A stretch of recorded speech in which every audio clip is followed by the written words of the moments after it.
Hello, good afternoon, everyone. I'm Noela P. Opigan and I'm presenting to you my final floor plans, elevations, and perspective of Bayombong Terminal located at Bayombong, Nueva Vizcaya.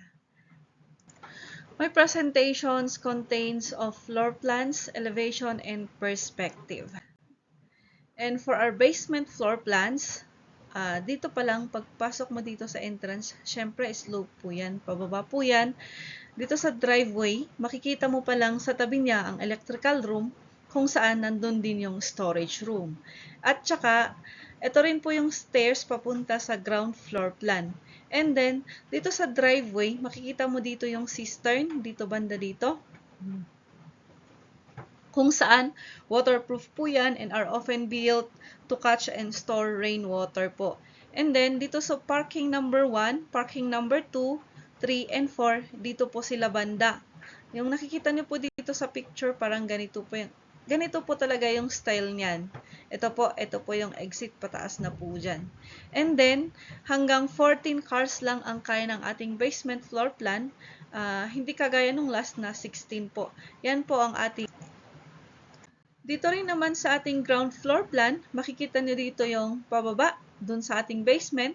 Tapos, ito po yung entrance natin. Ganito po yung itsura niya. And then, ito po yung parking area natin ng PWD. 3.7 po yan by 5 po. Tapos, ito po yung ramp kung saan ginagamit po yan ng mostly mga may wheelchair. Ganyan po. And then, ito po yung sinasabi ko noon na 1.5 sidewalk po natin. Tapos, ito po yung itsura ng loob po ng ating ground floor plan. Kung saan, pagpasok mo dyan, makikita mo yung stairs pababa, papunta sa basement. And then, dito po yung makikita mo yung information kiosk, waiting area, dito banda yung baggage room, driver's lunch, at saka first aid room. Tapos, dito sa kabila, makikita mo dito yung female restroom, male restroom, PWD toilet. And then, may stairs po tayo pababa kung saan nandun ang ating basement. Tapos, ito rin po yung entrance natin. And then, ito yung food stall 1, food stall 2. Kung nagugutom po yung ating pasaheros, pwede po silang kumain dito. Dito sa banda dito, ito po yung ticketing counter. Kung saan nandito po dito yung mga nag-i-issue ng ticket. Tapos dito po nakaupo yung mga nakapila na kukuha ng kanilang. Okay, yan po ang ating ground floor plan. And then, ito naman po yung ating second floor plan. Galing ka sa ground floor plan, ito po, manggagaling ka dyan, tapos mag-i-step ka, tataas ka po dyan, makikita mo dyan yung male staff locker room and female staff locker room. Dyan po banda. Tapos dito banda, ito po yung stall natin. Stall number 1, stall number 2, and stall number 3 po. Tapos dito banda, ito po yung dining area. Tapos pati rin dito sa labas, dining area rin po yan. And then, ito yung food kiosk 1, food kiosk 2, food kiosk 3, food kiosk 4. Parang pahanginan lang po habang naghihintay or kung nagugutom, pwede ka munang tumaas. Tapos, may restroom din tayo dito sa second floor. Female restroom, male restroom, and storage room po. May stairs po din tayo dito pababa. Ito rin yung magagamit na exit kung if ever may mangyaring sunog or kung ano pa man yon. Tapos dito banda yung conference room, and then CCTV camera and surveillance room. Tapos ito yung manager's room, tapos ito po yung office. Yan po yung nilalaman ng ating second floor plan. Tapos ito banda dito, parang ganito po yan. Ito po yung kainan, ito po yung stall, tapos open space to below po yan. Open to below po yan. Tapos may mga tanim po tayong mga bulaklak dyan, kung saan nakikita po nila kung ano yung nasa baba. Yan po yung style ng ating second floor plan. And then, ito po yung style ng kainan nila. Ayan, yan po. And then, ito po yung style niya sa second floor. Dito po banda. Sa roof plan naman natin, ito, pag galing ka sa second floor, ito po yung stairs pataas. And then, makikita mo dito sa roof plan natin ang walkway. Yan po yung ating walkway. Walkway yun po yan. And then, hanggang doon, tapos walkway po yan. Tapos, dito banda yung ating water tank. And then, ito po yung skylight po natin. Parang ganyan po yung style niya, yung skylight. Ito po yung solar panel natin. Ganito po yung style ng ating roof plan.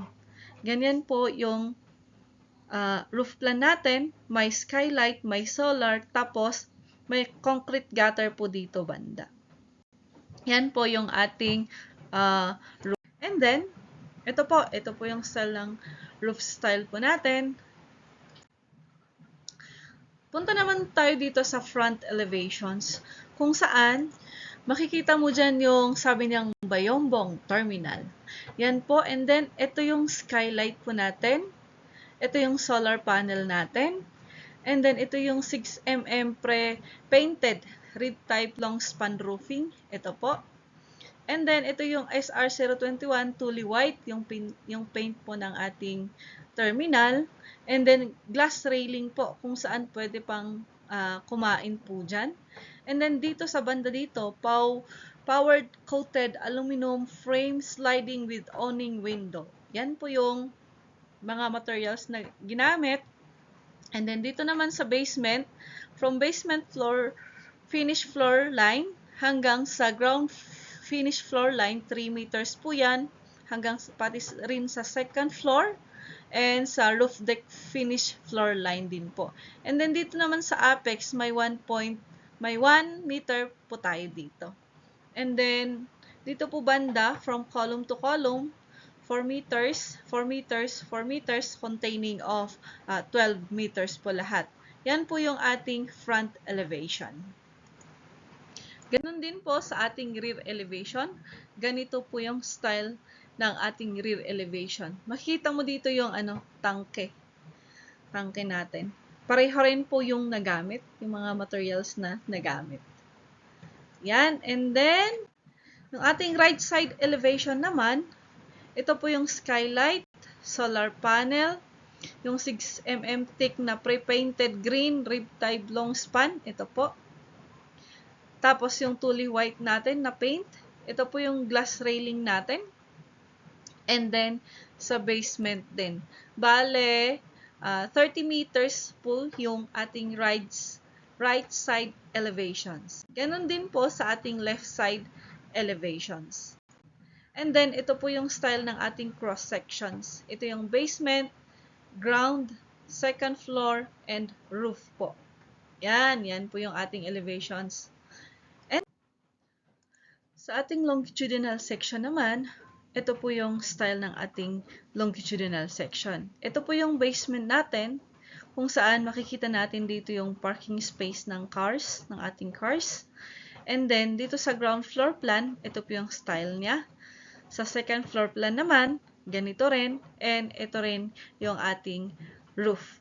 Yan po yung kabuuan ng longitudinal section natin sa ating Bayombong Terminal. Sa ating perspective naman, ito po yung style niya. Andito po yung bus bay natin, ito yung jeep natin, tapos sa likod po yung motor pool natin. Ganyan po ang style ng ating perspective. Ito po yung entrance, tapos papunta doon, tapos dito po yung exit. Ganyan po yung style ng ating Bayombong Terminal. Tapos makikita mo dito sa harap na yung signage natin. Yan po yung style ng ating perspective. Kanina po pinakita natin yung bus and jeep circulation ng ating perspective. Dito naman papakita natin yung car circulation. Pagpasok nila dito, ito po yung entrance nila. Ito, tapos doon banda yung parking area ng PWD. Tapos dito banda yung drop off and pick up point. And then yung gustong magparada sa basement, dito po banda yan. Pero naman yung yung mga alis na, ito po yung exit nila. Tapos, ito po yung sidewalk na sinasabi ko na 1.5 meters po yung ito.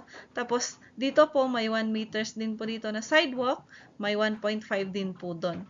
Sa harapan po ng ating perspective, makikita po natin yung signboard natin kung saan nakasulat doon yung Bayombong Terminal. Syempre, open space po din po yan. Yan po ang nilalaman ng harapan ng ating perspective. Yan yung side niya. Mga mabulaklak. Yan. Yan po yung... Thank you very much po, and that's my presentation for the floor plans, elevations, and perspective of the Bayombong Terminal. Maraming salamat po sa inyo.